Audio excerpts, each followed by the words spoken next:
Porque o Brasil é o país com mais mortes por armas de fogo dentre os 12 países mais populosos do mundo. Ao todo foram 36.792 homicídios por tiros em 2010, contra 17.561 do segundo colocado, que é o México, também em 2010. No quesito violência por armas de fogo, o país do homem cordial bate tanto em termos relativos quanto em números absolutos gigantes populacionais como a China e a Índia. Os dados constam do Mapa da Violência 2013, que analisa dados corrigidos pelo Ministério da Saúde, referentes a 2010. Com base nos mesmos dados, já se produziram estudos publicados no ano passado sobre a violência que atinge jovens, negros, entre outros. Entre outros recordes, aliás, estamos recebendo Silas Rosa, coordenador-geral da Escola Superior de Justiça, que vai nos ajudar a refletir sobre este alto índice de violência no país e suas consequências. Seja bem-vindo, Silas, tudo bem? Bem, muito Bom obrigado. dia, prazer recebê-lo aqui. Um prazer, Rodrigo. Um assunto infelizmente corriqueiro aqui na nossa pauta, que é violência no Brasil.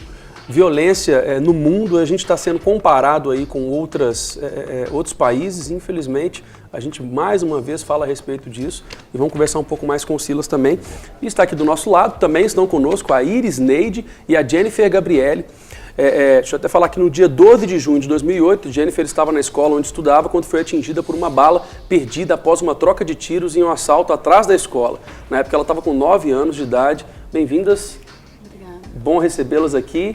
E é bom que a gente vai poder compartilhar um pouco essa história de superação sua, né? De como é que foi que tudo aconteceu e que, infelizmente, é uma coisa, como eu acabei de falar, corriqueira a gente falar sobre violência também. A gente tem falado sobre bala perdida, muito aqui, a gente noticia sempre que alguma criança é atingida e foi esse o caso dela, não é mesmo? Isso, infelizmente.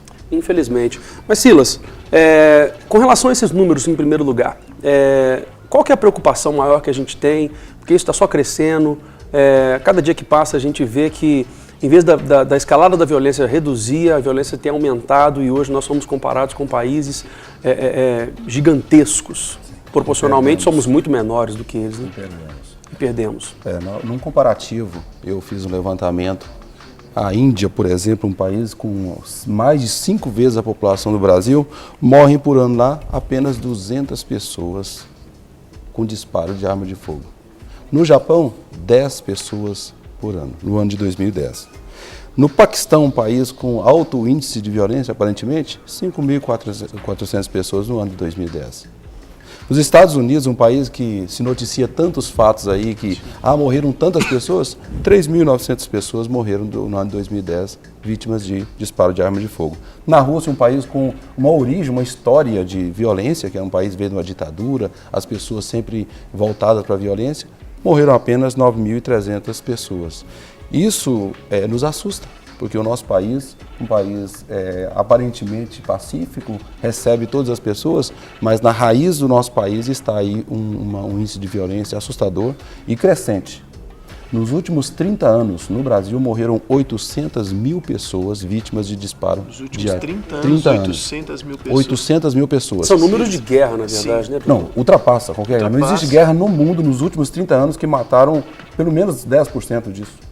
Nenhuma guerra. Lembrando que o nosso país é a favor do desarmamento, inclusive não tem a liberação da arma de fogo em casa. Vou pedir só licença para vocês um minuto, a gente tem uma reportagem sobre esse tema da Débora Arcuri, que fez uma reportagem maravilhosa sobre esse tema. A gente vai assistir e volta comentando sobre isso. Pode ser, gente? Então vamos assistir para a gente enriquecer, inclusive, esse tema. As marcas da violência não estão apenas no rosto do jovem rapaz, estão também na memória. Houve 13 disparos, um desses me acertou. Um pegou no poste, o caco de vidro caiu na minha cabeça. Quando eu olhei para trás, a bala veio e acertou aqui.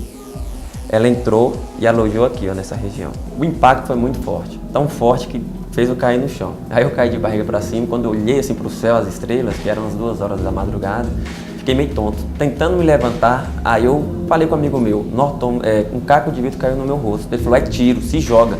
E no meio da avenida tinha um lote vago, mais ou menos 1 metro de altura, me joguei. Quando eu me joguei, eu já me levantei assim mesmo, mais tonto ainda.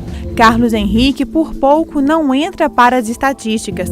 Por ano, cerca de 50 mil pessoas são vítimas de homicídio por armas de fogo no país. A maioria delas não registradas e compradas de forma ilegal. Nos Nos últimos 30 anos, o número de mortos por armas de fogo no Brasil cresceu 346%. Só neste hospital, por exemplo, o número de atendimentos nessa área foi de 291.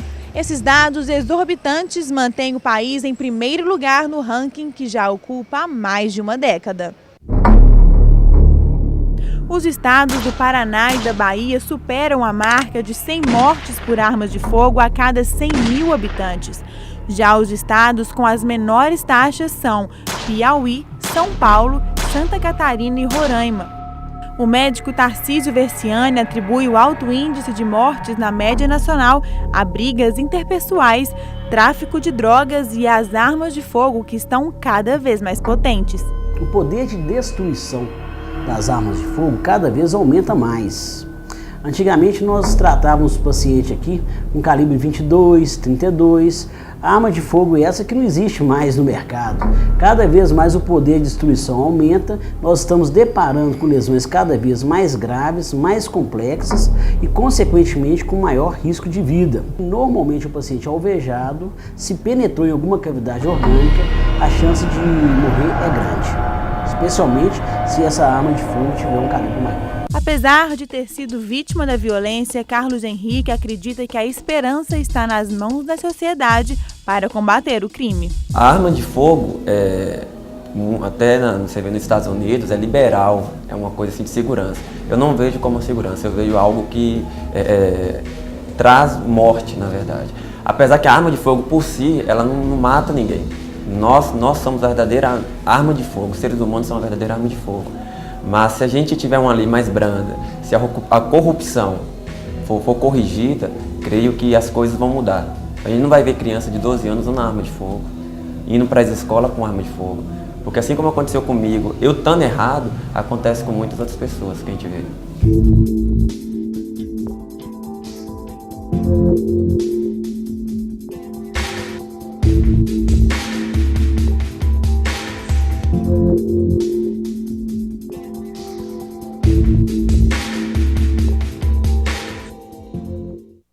São números alarmantes, na verdade, né, Maurício? A gente estava falando aqui, inclusive, fora do ar, né, Felipe, que esses números que você retratou, Silas, são números de mortes. Agora, você imagina se a gente somasse as pessoas que não foram a óbito, graças a Deus, mas que de alguma maneira estão sequeladas por uma arma de fogo, o que aconteceu, inclusive, com a Jennifer na escola e acometida por isso. Você imagina quantos seriam os números, né? Esse número, com certeza, seria no mínimo 3 vezes mais, porque a maioria das pessoas são vítimas de disparos, não morrem. Elas ficam com lesões permanentes. Sequelas. E, além de incapacitadas, causam peso para a sociedade. Agora, você estava falando aqui, desde 80, esse número tem crescido a cada ano. Por exemplo, no ano de 1980, foram quantas mortes em um ano? No ano de 1980, foram 8.710 mortes. Para perfazer 800 mil pessoas, imagina o crescimento que não foi. Hoje, em média, está em 37 mil pessoas no ano passado. Por ano. Agora, houveram anos que subiu até mais. 2003 foi acima de 50 mil pessoas mortas vítimas de disparo de arma de fogo. E vem só crescendo. E vem só crescendo. O número é assustador, é um número de guerra.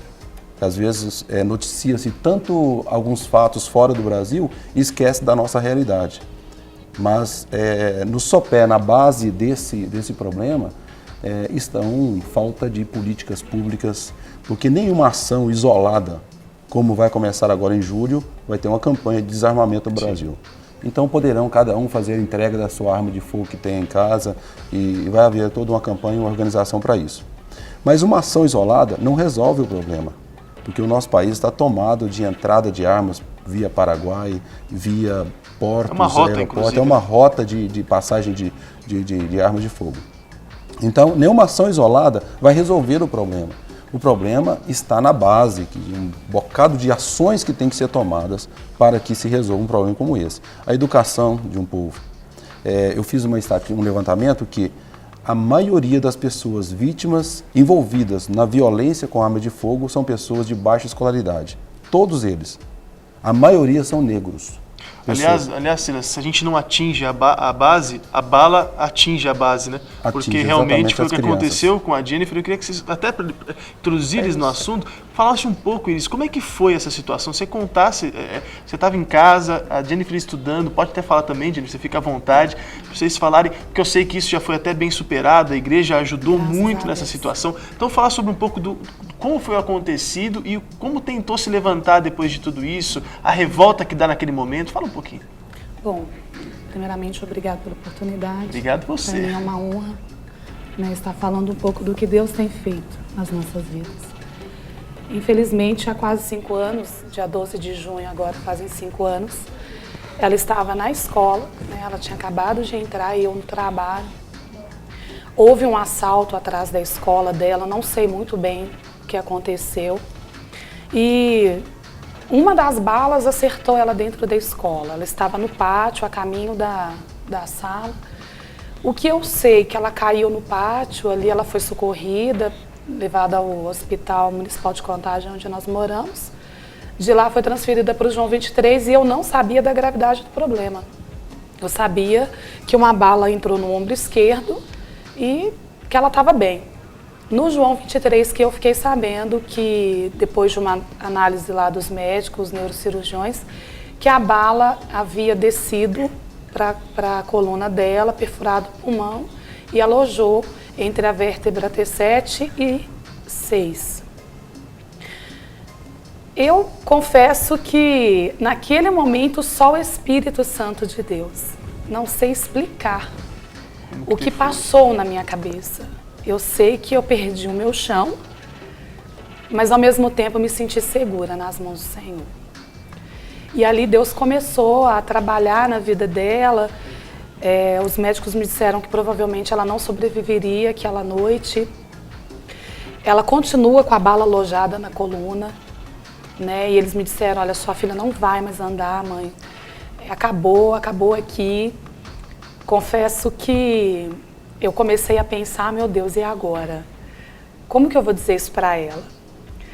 E ela ficou internada 16 dias ali no Hospital João 23, onde nós também vimos, na mesma época, casos parecidos com o dela, de pessoas também que foram ali atingidas, talvez nem foram noticiadas, né? Mas aconteceram também. E nos vimos numa situação, pensamos, nunca vai acontecer conosco. Sim.